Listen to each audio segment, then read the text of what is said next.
너무나도 추운 12월 겨울, 찬 바람이 유난히 제 가슴을 스쳐 지나갑니다. 하고 불면 담배 연기 마냥 입김이 나는 추운 겨울날, 오늘도 저와 동생을 위해 아버지는 일을 나가십니다. 새벽 늦게서야 돌아오셔서 맨 처음 아버지는 밥통부터 여십니다. 오늘은 이 자식들 밥 많이 먹었나? 하시면서 말입니다. 그리곤 제 방과 동생 방으로 들어오셔서 널려있는 옷을 정리하십니다. 하나씩 옷걸이에 걸어서 옷장 안에 집어넣으십니다. 오늘 춥던데 왜 이렇게 얇은 옷들만 입고 다니는지 하시면서 말입니다. 그리곤 부엌으로 가셔서 쌓여있는 설거지를 하십니다. 오늘은 햄을 구워 먹었구나 하시면서 말입니다. 그리곤 화장실로 들어가셔서 간단하게 세수를 하신 뒤 잠자리에 드십니다. 오늘은 일찍 깨워줘야지 지각시키면 안 되니깐 하시면서 말입니다. 아버지는 그렇게 말씀하시곤 항상 잠을 설치셨습니다. 아침이면 저희 집은 저희 등교 때문에 북적거립니다. 매일같이 차가운 김밥에 우유를 주시곤 했습니다. 하지만 김밥이 너무도 차가웠기에 반도 먹지 않은 채 남기고 갑니다. 그러기에 아버지는 저희 등교 시간에 맞춰 1시간 전에 김밥집으로 가십니다. 오늘은 무슨 김밥을 사다 줄까 하고 말입니다. 양말을 신을 때면 항상 1,000원짜리 지폐가 양말 밑에 담겨져 있습니다. 저는 1,000원이 그렇게 큰 돈인 줄 몰랐었습니다. 하루 이틀 일주일 1년을 모으니 36만 5천원이었습니다. 그렇게 저희가 집을 나서면 만족하셨다는 듯이 잠을 청합십니다. 채 2시간도 주무시지 못한 채 다시 일어나셔서 일을 나가십니다. 그런 아버지에게 실증이 나기 시작했습니다. 무기력한 아버지, 무뚝뚝한 아버지. 그런 제 마음을 아셨는지 아버지께선 어린 제 동생에게 의지하셨습니다. 저도 직접 아버지에게 묻지 않고 동생에게만 아버지 안부를 물었습니다. 만날 시간이 없으니까 동생에게 항상 물어봤습니다. 그렇게 시간이 지나고 지날수록 저와 아버지의 거리는 멀어져 갔습니다. 너무나 차가운 12월 겨울, 그날도 아버지는 저희에게 줄 따뜻한 김밥을 사시러 가셨습니다. 오늘은 참치김밥 사다 줘야지, 우리 애들이 좋아하는, 하고 말입니다. 그날따라 저는 일찍 잠에서 깨어났습니다. 아버지가 집으로 돌아오시기 전에 일어나 학교 갈 준비를 마쳤습니다. 하지만 몇십 분이 지나도 김밥 사러 나가신 아버진 돌아오시지 않았습니다. 내심 걱정이 되기 시작했습니다. 대화도 없던 저와 아버지 사이였기에 더욱더 걱정이 되었습니다. 저는 끝내 길을 나섰습니다. 학교를 제쳐둔 뒤 아버지를 찾으러 나섰습니다. 가까운 김밥집은 다 찾아봤지만 그 어디에서도 아버지의 행방을 찾을 수 없고 편의점에 들어가 혹시라도 김밥을 사가지 않으셨을까 하고 찾아 헤맸습니다. 하지만 그 어느 곳에서도 아버지를 찾지 못했습니다.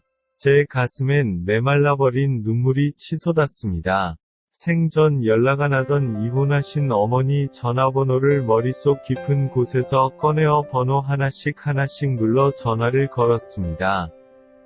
어머니는 오랜만이라며 반기셨지만 전 다짜고짜 아버지가 사라지셨다고 그럴 분이 아닌데 전화도 안 받을 분이 아닌데 하며 대성통곡을 했습니다. 어머니도 걱정이 되신 듯 당장 이리로 오신다고 말씀하시고 저와 통화를 마치셨습니다. 저는 추운 날씨와 힘든 발걸음에 지쳐 조금 쉬었다가 찾기로 한 뒤 한 라면집에 들어갔습니다. 그 곳에서도 김밥을 팔고 있었습니다. 저는 아침마다 김밥을 먹어서 그런지 김밥을 주문시켰습니다. 한숨을 내쉬며 김밥 한 젓가락을 들어 올려 삼켰습니다. 낯이 익은 맛이었습니다. 그리고 따뜻했습니다. 저는 그 라면집 주인에게 물었습니다. 혹시 수치 없는 머리에 쏙 들어간 볼에 광대뼈가 튀어나온 사람을 봤느냐며 라면집 주인은 저에게 이렇게 말씀하셨습니다. 항상 우리 집에서 아침마다 김밥 2줄을 사가시는 아저씨 한 분이 계신다며 저는 갑자기 눈물이 흘러내렸습니다. 그리고 곧장 그 라면집 주위를 찾아 헤맸습니다. 그리곤 저 앞에 쓰러져 있는 한 사람을 발견했습니다. 저는 윤을 밟으며 전 속력을 다해 뛰어갔습니다. 하지만 너무나도 멀었습니다. 그 거리는 저에게 너무나도 멀었습니다. 주위에 도착할 무렵 하얀 눈 위에 덮여진 새빨간 피를 보았습니다. 황급히 그 사람을 뒤집어 보았습니다. 차가운 얼굴에 제 아버지시셨습니다. 그리곤 한 손에 쥐어있는 터져버린 김밥 2줄이 있었습니다. 저는 심장이 멎는 것 같았습니다. 너무나 가슴이 아파서 미쳐버릴 것만 같았습니다. 추운 바람이 이렇게나 부는데 김밥에선 아직까지 열기가 올라오고 있었고 전 저도 모르게 터져버린 김밥 하나를 주워 삼켰습니다. 따뜻했습니다. 몇 년간 먹어온 똑같은 김밥인데 지금까지 먹어온 김밥들 중에 제일 따뜻했습니다. 저는 그 자리에서 눈물인지 콧물인지 분간이 안 될 정도로 김밥을 꾸역꾸역 집어 삼켰습니다. 그리곤 아버지를 불렀습니다. 아버지, 아버지, 아버지, 아버지. 아무 대답 없으시던 아버지, 오늘 김밥은 정말 맛이 좋네요, 아버지. 아버진 또 아무 대답이 없으셨습니다.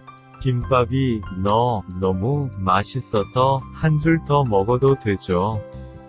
제 가슴은 끝내 무너져 버렸습니다. 곧 주위 사람들이 몰려와 아버지는 병원으로 실려가셨지만 끝내 그 추운 12월 겨울날 가셨습니다.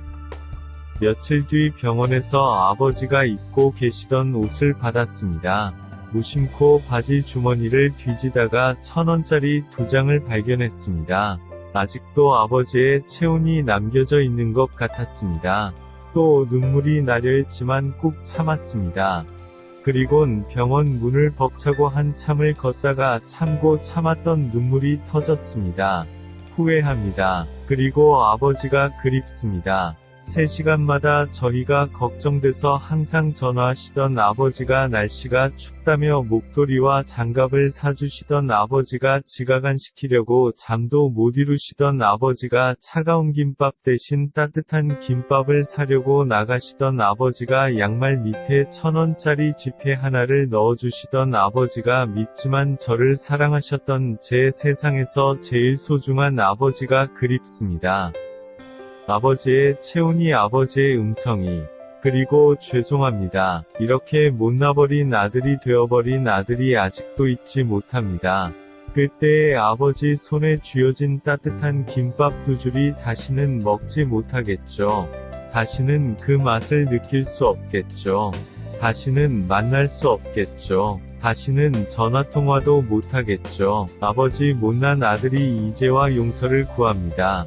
부디 그곳에서도 편안히 보내셨으면 좋겠습니다.